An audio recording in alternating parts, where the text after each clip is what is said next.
सचिन त्रिवेदी। सचिन जी, बहुत शुक्रिया आपका समय देने के लिए। स्वागत है आपका 89 स्वदेश पर। सर, मार्केट में हम देख रहे हैं कि एक रन आया, रिकॉर्ड हाई बने। हालांकि ब्रॉडर पार्टिसिपेशन बाजार में था नहीं और उसके बाद बाजार थोड़े लैकलस्टर होते हुए नजर आ रहे हैं। मार्केट में यहां से आपको ट्रेजेक्टरी क्या दिख रही है सचिन जी? क्योंकि कुछ चीजें अभी अनक्लियर हैं कि टैरिफ का क्या होगा, ट्रेड डील कैसी होगी। उसके पहले आज यूएस में एक सुप्रीम कोर्ट की शायद रूलिंग भी आ सकती है टैरिफ की लीगैलिटी को लेकर। तो ये चीजें थोड़ी सी अनक्लियर है, बाकी रिजल्ट सीजन तो वही। तो आपके हिसाब से किस तरह से प्लान करना चाहिए मार्केट में? सबसे पहले अभिषेक जी, आपको और आपके सारे श्रोताओं को नववर्ष की शुभकामनाएं मेरी तरफ से। जैसे कि आपने पूछा कि अगला साल मार्केट में कैसे हमें सोचना चाहिए। मेरे हिसाब से हमें जो भी सारा दारोमदार हमें रखना चाहिए वो है अर्निंग्स के ऊपर। अगर मैं आपको कुछ पिछले 5-6 सालों में ले जाऊं तो 2020 से 2023-24 तक हमने बहुत अच्छी एक 19% अर्निंग सीएजीआर देखा था। उसके बाद FY25 और में अर्निंग ग्रोथ तकरीबन 3% रहा था। मे बी जो एस्टिमेट है FY26 में सिंगल डिजिट में एक अर्निंग ग्रोथ रहेगा। तो और इसी वजह से हमने पिछले 1.5-2 साल से देखा कि मार्केट एक कंसोलिडेशन फेज में रहे हैं, क्योंकि अर्निंग्स मार्केट में बहुत ज़्यादा शानदार नहीं रही हैं एक अच्छे परफॉर्मेंस के बाद।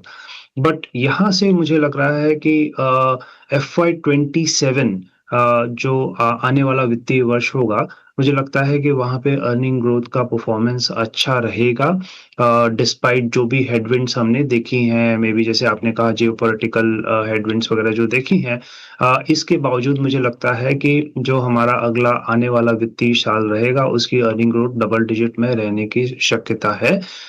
और इसकी पूरी मैं जो क्रेडिट जो हमें देनी चाहिए, या अगर हमें पीछे जाके सोचें तो जो सारे स्टेप्स गवर्नमेंट ने लिए हैं और आरबीआई ने लिए हैं, जैसे आपके श्रोताओं को पता होगा कि आरबीआई ने इंटरेस्ट रेट कट किए, उन्होंने सीआरआर कट किया, उन्होंने बैंकिंग सिस्टम में लिक्विडिटी इन्फ्यूज करी। इन सारी चीज़ों का फ़ायदा कहीं न कहीं हमारी इकोनॉमी को ग्रेजुअली मिलते जा रहा है।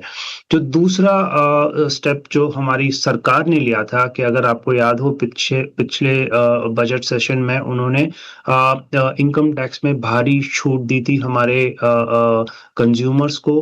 इसके अलावा जो जीएसटी का जो एक बहुत बड़ा कट हुआ था। तो ये सारी जो चीज़ें हैं, इनका बेनिफिट डेफिनेटली इकोनॉमी में आता है, बट थोड़ा एक स्लो पेस पे आता है। मुझे लगता है इसका बहुत ज़्यादा बेनिफिट हमारी मार्केट्स में FY27 में मिलेगा। इसीलिए मुझे लग रहा है कि आने वाला वित्तीय साल हमारे इन्वेस्टर्स के लिए ठीक रहना चाहिए। अभिषेक जी। ठीक रहना चाहिए सर। ठीक है, हम भी उम्मीद करके चलेंगे कि ठीक रहनी चाहिए। वैसे अगर हम ओवरऑल अगर हम लिस्टेड कंपनीज की अगर हम प्रॉफिट ग्रोथ देखेंगे तो लास्ट क्वार्टर में 10% के आसपास की रही थी, थोड़ी सी ज़्यादा। लेकिन निफ्टी की अर्निंग से थोड़ी डिसअपॉइंटमेंट हुई थी निफ्टी 50 के। देखते हैं क्यों कितनी पिकअप करती है। सचिन जी, एक और चीज़ आपसे जानना चाहेंगे। बाजार में पिछले साल ना बहुत चर्चा हुई कि दो धड़े हैं, एक केपेक्स है, एक कंजम्पशन है। और तमाम लोगों ने कहा कि नहीं, आप कंजम्पशन स्टोरी पर ज़्यादा बुलिश हो जाइए। सरकार ने एक और हमने देखा कि चौका मारा और जीएसटी रेट रैशनलाइजेशन का इतना बड़ा फैसला लिया। और निश्चित तौर पर बाकी हमने देखा कि उसके बाद ऑटो स्टॉक्स वगैरह परफॉर्म करते हुए दिखाई भी दिए। अब हम देख रहे हैं कि धीरे धीरे केपेक्स भी पिकअप कर रहा है। तो इस साल में आपको क्या लगता है कि केपेक्स वर्सेस कंजम्पशन हमारा टिल्ट कहां पर होना चाहिए, लोगों को कहां पर ज्यादा बुलिश होना चाहिए? देखिए, ज़रूर मैं ये कहूँगा कि हमारी इकोनॉमी में जो केपेक्स के 2 या 3 बड़े पिलर हैं। एक है सेंट्रल गवर्नमेंट केपेक्स, एक है स्टेट गवर्नमेंट केपेक्स, और उसके बाद हाउस होल्ड, जिसमें हम जो घर खरीदते हैं, जो घरों की मरम्मत वगैरह करते हैं, वो एक बड़ा प्रोपोर्शन होता है, और जो प्राइवेट केपेक्स होता है वो बड़ा प्रोपोर्शन होता है। तो इसमें मैं ये कहूँगा कि सेंट्रल गवर्नमेंट की बिकॉज़ ऑफ उनकी फिस्कल एबिलिटी के लिए वहाँ थोड़ी स्लो डाउन है, स्टेट्स में थोड़ी स्लो डाउन है। जहाँ मेन उम्मीद है वो है प्राइवेट कब पिकअप करेगा, बट वो पिकअप तब करेगा जब कंजम्पशन कहीं न कहीं इम्प्रूव होगा। तो इसीलिए मुझे लगता है कि जो सारे स्टेप्स आरबीआई ने या गवर्नमेंट ने लिए हैं, तो मुझे लगता है ये पहले कंजम्पशन की तरफ बूस्ट आएगा, उसके बाद कहीं न कहीं केपेक्स में पिकअप होता दिखेगा। तो मैं भी जो दूसरे एनालिस्ट हैं या जैसे आपने भी कहा इस खेमे में रहना चाहूँगा कि जो बहुत बड़ा बूस्ट गवर्नमेंट ने दिया है, इससे कंज़म्पशन को कहीं न कहीं प्रोत्साहन मिलेगा। बट ये है कि लॉन्ग टर्म में अगर आपको अच्छा ग्रोथ करना है तो केपेक्स करना पड़ेगा। बट मुझे लग रहा है कि मीडियम टर्म पर्सपेक्टिव से इन्वेस्टर को ज़्यादा ध्यान कंज़म्पशन पे देना चाहिए। विदिन कंज़म्पशन मैं ये कहूँगा कि क्योंकि चूँकि आपकी जेब में ज़्यादा पैसे हैं, इसका मतलब ये नहीं कि आप ज़्यादा टूथपेस्ट यूज़ करें या ज़्यादा हेयर ऑयल यूज़ करें। मेबी ये जो डिस्क्रिशनरी कंज़म्पशन की तरफ हमें ज़्यादा ध्यान देना चाहिए, जिसमें ऑटो एसीज़, पेंट ये सारी चीज़ें आ जाती हैं। सचिन सर, एक और चीज़ आपसे समझना चाहेंगे, चूंकि आप खुद ही फंड मैनेजर हैं, आप खुद ही लोगों के पैसे डिप्लॉय करते हैं। अगर हम इंडियन एमसीज की बात करें तो जो कैश लेवल्स हैं, 2 लाख करोड़ रुपए के आसपास के कैश है मोटा मोटी, अगर मैं अगर मैं सही हूं तो। और रीजन ये बताया जा रहा था कि नहीं, चूंकि वैल्यूएशन थोड़े एलिवेटेड हैं तो फंड मैनेजर हिचक रहे, थोड़ा सा और अट्रैक्टिव लेवल खोज रहे थे बाजार में इन्वेस्ट करने को लेकर। अब बाजार तो नए रिकॉर्ड हाइस पर पहुंच गए हैं, तो ये क्या आपको लगता है कि अब ये डिप्लॉयमेंट बाजार में आएगा बजट से पहले या फिर उसके बाद में? और ये जो वैल्यूएशंस वाले कंसर्न्स थे, आपको कितनी उम्मीद है कि Q3 के नंबर्स उसको ब्रिज कर देंगे? देखिए Q3 के नंबर जो एक सबसे बड़ी मुद्दे की बात है कि हमारी कंपनियों की टॉप लाइन, जैसे आपने भी पहले कहा था कि निफ्टी की अर्निंग ग्रोथ 10% के तकरीबन रही थी। उसमें जो एक मेन प्रॉब्लम जो अर्निंग में है कि टॉप लाइन ग्रोथ काफ़ी 3-4 क्वार्टर या 5 क्वार्टर से स्लो डाउन रही है, बट कहीं न कहीं मार्जिन्स का परफॉर्मेंस अच्छा रहा है, इसीलिए हम ये 10% का भी नंबर देख पा रहे हैं। बट जो मोर इम्पोर्टेंट चीज़, जैसे आपने कहा कि जो सबसे बड़ा कंसर्न मार्केट में हुआ करता था, कुछ एक पॉकेट्स में अभी भी है कि वैल्यूएशंस एलिवेटेड हैं, अर्निंग्स एक्सपेक्टेशन भी थोड़े कहीं न कहीं एलिवेटेड थे। एफवाई 26 के डबल डिजिट ग्रोथ से हम कहीं न कहीं सिंगल डिजिट ग्रोथ की तरफ आते जा रहे हैं। ऑफ कोर्स जैसे मैंने आपको कहा अगला वित्तीय वर्ष एफवाई 27 ज़्यादा अच्छा लग रहा है हमें।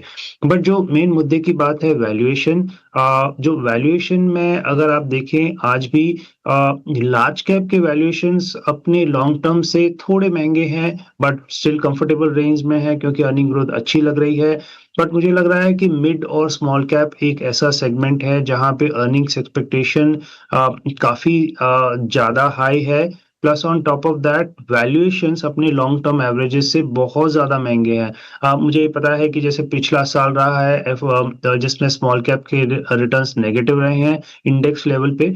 बट इसके बावजूद आज भी वैल्यूएशंस काफ़ी एलिवेटेड लेवल पे हैं। तो अगर आप मुझे पूछें कि इन्वेस्टर्स को कहाँ सावधान रहना चाहिए या कहाँ अपना इंक्रीमेंटल पैसा डिप्लॉय करना चाहिए, तो मेरी इन्वेस्टर से राय रहेगी कि शायद लार्ज कैप एक ऐसा पॉकेट है, उसमें भी जो क्वालिटी कंपनीज़ हैं वो एक ऐसा पॉकेट है जहाँ पे इन्वेस्टर्स इंक्रीमेंटल अपना ध्यान दे सकते हैं। और कहीं न कहीं स्मॉल कैप और to an extent mid cap, क्योंकि वैल्यूएशंस एक्सपेंसिव है, वहाँ उन्हें थोड़ा डिप्लॉयमेंट कम करना चाहिए। ये मेरी राय रहेगी इन्वेस्टर्स को। हाँ, ठीक है। सचिन सर, अगर मार्केट के आगे हम कैटलिस्ट की बात करें तो आपके हिसाब से वो क्या आगे हो सकते हैं? देखिए, ट्रेड डील तो आगे आएगी, कब आएगी इसको लेकर ना अब मतलब कोई जानता नहीं है। फ्रैंकली स्पीकिंग किसी को नहीं पता है। मैं बड़े से बड़े लोगों से पूछ लूं, किसी को आइडिया नहीं है कि आगे होने क्या वाला है। वो ट्रंप ही जानते हैं, दुनिया में एक आदमी है जो निर्धारित करेगा। लेकिन अगर हम थोड़ा पीछे जाएं, 2023 में हमने देखा कि बाजार के लिए कैटलिस्ट नहीं थे बहुत ज्यादा, फिर भी बाजार ने काफी उड़ान भरी। 2024 में हम आए, मल्टीपल कैटलिस्ट थे।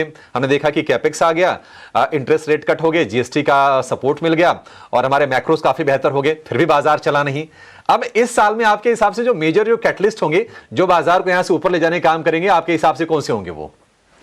तो मैं अभी भी यही राय रखूँगा। आप देख लीजिए 25 साल का डेटा उठा के देख लीजिए या पिछले 5 साल का भी डेटा देख लीजिए।